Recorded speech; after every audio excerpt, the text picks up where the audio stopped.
La Bible dit qu'il y a eu 3000 qui ont été touchés par la puissance de la parole. Car cette parole était prêchée par l'Esprit. Donc c'était le Saint-Esprit qui s'exprimait devant le peuple de Dieu. Alors c'est ça qui fait que quand le Saint-Esprit a touché le cœur, même si le Saint-Esprit a bouleversé les esprits humains. Amen. Donc, il n'y avait plus de résistance. Il a fallu que les gens tombent des visages contre terre. Seigneur, que ferons-nous? Seigneur, que ferons-nous maintenant? Seigneur, que ferons-nous maintenant? Donc, ce qui t'empêche de ne pas recevoir des grandes révélations de ta vie, de la part de ton Dieu, c'est parce que ton corps reste à toi, appartient à toi, n'appartient pas à Christ. C'est pourquoi il n'y a pas de révélation. Notre Dieu est un Dieu révélateur. Quel Dieu?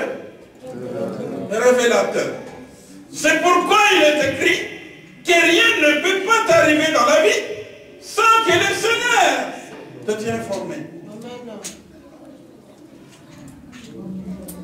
Alors nous échappons de cette grande bénédiction parce que nous ne voulons pas faire attention, parce que nous ne voulons pas nous abandonner entre la main du Seigneur, et parfois nous comptons sur notre propre force et sur nos compétences. Amen. Amen. Je me suis toujours adressé parfois aux féticheurs qui disent qu'ils sont vraiment puissants. Aux grands soulards qui se saoulent 24 heures sur 24 heures. S'ils ne se saoulent pas, ils n'ont pas calme. Aux gens qui disent n'importe quoi, qui racontent n'importe quoi. Mais je vais vous parler de ce que le Saint-Esprit est capable de faire. Quand Pierre est entré dans la maison de Corneille, il a trouvé des soulards, ils étaient là. Il a trouvé des féticheurs, ils étaient là. Il a trouvé des prostituées, ils étaient là. Il a trouvé des femmes qui trompaient leur mari. Il a trouvé aussi des hommes qui trompaient aussi leur mari. Alléluia. Amen. Mais qu'est-ce qui va se passer? Pierre, face à un groupe de méchants, nous pouvons dire groupe de méchants. Groupe de méchants. Amen. C'était un groupe de méchants parce qu'ils ne connaissaient pas le Seigneur. Alors qu'est-ce qui va se passer ces jours-là? Voilà ce qui va se passer. Ces gens qui n'avaient jamais entendu parler de Jésus-Christ. Ces gens qui pleuraient de temps en temps, qui étaient vraiment en difficulté. Ils n'avaient pas de Dieu.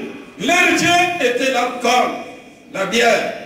Je sais comment les Africains se sont plongés dans la bière. Sachez ça.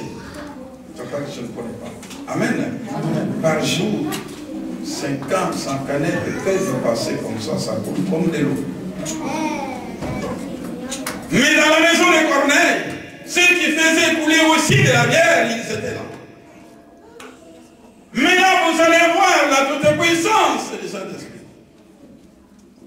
Il sait les paroles à basculer la vie de toutes ces personnes qui se trouvaient dans la maison de Corneille. Pierre n'a pas fait un long discours.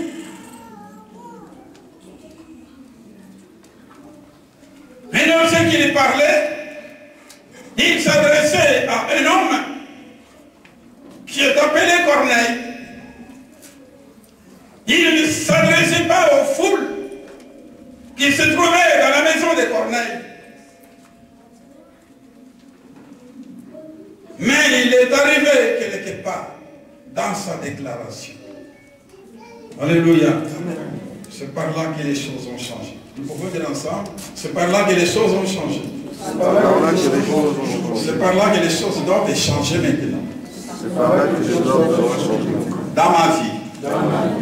Dans ma vie. Amen. Je vais vous donner le premier chapitre. Nous allons. La mission n'était pas terminée avec eux.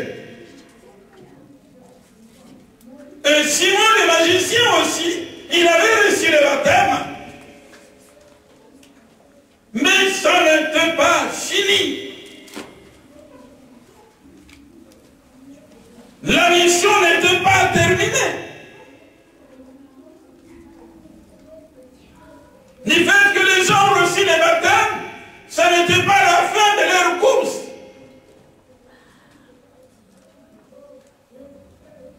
Simon le magicien était très content parce que, après avoir reçu le baptême, il n'a pas vu de différence.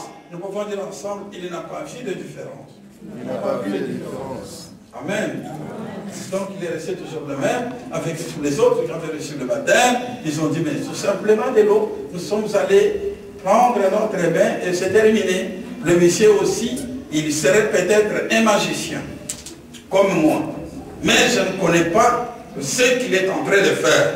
Il nous a tous plongés dans l'eau. C'est normal. Je suis sorti dans l'eau comme tout le monde. Et tout le monde est sorti dans cette eau. Nous sommes là. Alléluia. La belle chose avec beaucoup de chrétiens aujourd'hui. Après savoir réussir le baptême, ils pensent que c'est terminé. Je suis devenu enfant de Dieu. Mais s'il était vraiment question de recevoir tout simplement le baptême et devenir automatiquement enfant de Dieu, Simon, le magicien, le serait aussi.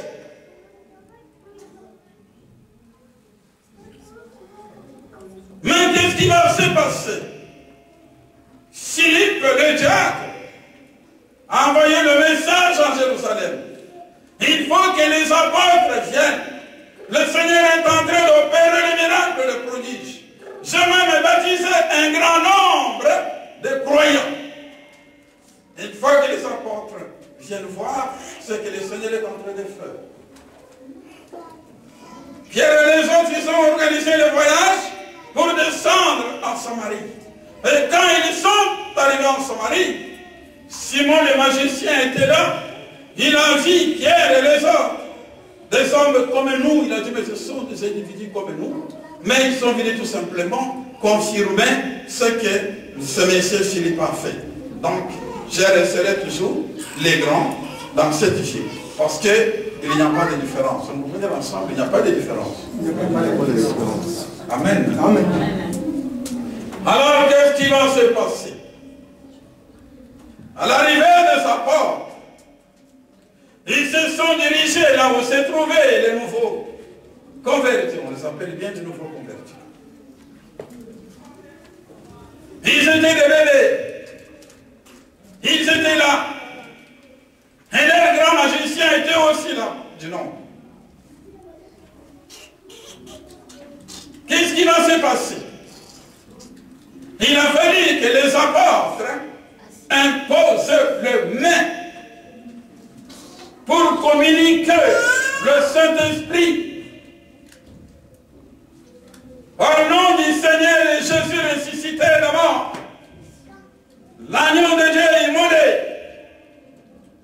afin que ces gens soient plongés dans l'amour de Dieu. Nous pouvons dire ensemble dans l'amour de Dieu. Dans l'amour de Dieu.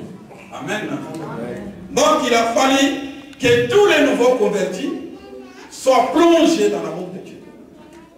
Mais comprenez qu'au départ, ils ont reçu tout simplement le baptême.